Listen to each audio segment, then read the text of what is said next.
السلام عليكم ورحمة الله وبركاته. خيرتا كحنا channel kan fadlan subscribe garee haddii aad nagu cusub tahay si aad u hesho xog kasta oo aan halkan kugu soo gudbinayno. Bulsho kasta oo dunida ku dhaqan ama ku nool waxa ay leeyihiin dhaqan ama hab nololeed u gaar ah oo ah mid ay markaasi uga duwan yihiin qowmiyadaha kale ee dunida ku nool. Haddaba waxaa jira waxyaabo bulshada caalamku ay wadaagaan laakiin qaabka loo maamuuso lagu kala duwan yahay. Maanta waxaan diiradda saari doonaa arooska oo ah wax bulshada caalamka ka dhaxeeya iyo qaabka Soomaalidu ay u maamuusto. qarneedii aan ka soo gudubnay iyo waqtigan dambe isku si looma maamuuso ama looma dhigo aroosyada waxaa jiri jiray Soomaalida hore inay arooska u qaabeyn jireen qaab ka duwan sida haatan loo qaabeeyo. waxaa ka mid ah labiska waxyaabaha madadaalada loogu talagalay oo aad u kala duwan marka la isbarbar dhigo kuwa maanta iyo kuwii hore. Arooska iyo aroosada waxa ay xiran jireen dhaqameed, gabadhu waxa ay xiran jirtay guntiino halka wiilka uu xiran jiray go iyo macawiz.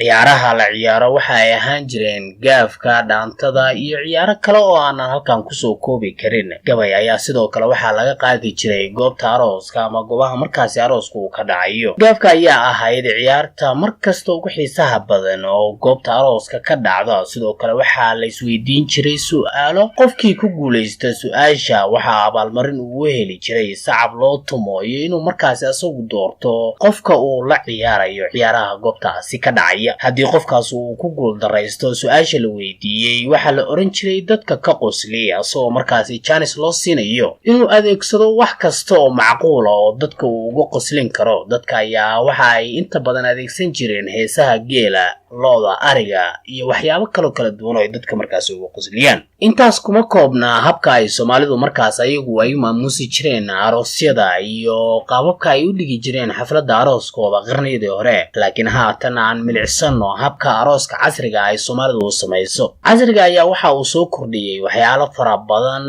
halka uu daadka qaadsiiyay sooyaal fara badan. Soomaalida maanta waxa ku badan arooska casriga la socda oo dhalinyaro fara badan oo wiilal iyo gabdho iskugu jira ay markaasi ka soo qayb galaan. labiska arooska ayaa ah mid ka bedelan midkii hore. gabadha ayaa waxay xirataa maryaha loo yaqaano taashka, wiilkuna waxa uu xirtaa suudka. qaybihii madadaalada waxaa la isticmaalaa heeso iyo fanaaniin markaasi lagu casuumo inay ka heesaan arooska xafladda arooska oo markaasi dhac socota ama dhacaysa. dhalinyaro wiilal iyo gabdho iskugu jira ayaa u dharyaraystay inay dheelaan ciyaaro, qoobka ciyaar iyo gaadaka ciyaar bale.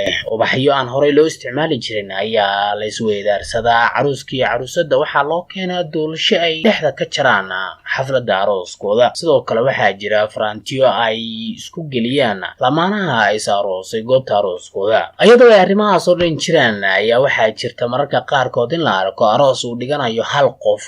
waxaa laga yaabaa inaad la yaabto aroos oo hal qof dhiganayo macnaheedu waxa uu yahay. inta badan xaaladan ayaa waxa ay dhacdaa marka ay gabadha iyo wiilka isqabaa ama isguursaday markaasi ay meel kala fog joogaan oo wiilkuna dal fog jooga gabadhuna dal kale ay joogto. xafladan ayaa inta badan dhacda inay gabadhu kaligeed samaysato xafladda arooska iyadoo markaasi ku labisan dharkii arooska ee taashka iyadoo xiran. xafladda waxaa kasoo qayb gala asxaabteeda, faamilkeeda iyo dadkii markaasi ay ku casuumto. arrimahaas aan soo sheegnay waxaa la jira xaflado kale oo ay Soomaalidu sameeyaan maanta oo qaarkood loo yaqaano xafladda farantigeliska, xafladda sanad guurada arooska iyo wixii lamid ah. xafladaha ama hab maamuuska arooska ayaa waxaa moodaa waayahan dambe inuu si daba joog ah isku bedelayo. waxaana taas inta badan loo aanaynayaa ama loo sababaynayaa Soomaalida oo ah dad markaasi aad ula qabsaday dunida casriga ah marka loo eego habka markaasi loo sameeyo xafladaha iyo sida loo maamuuso.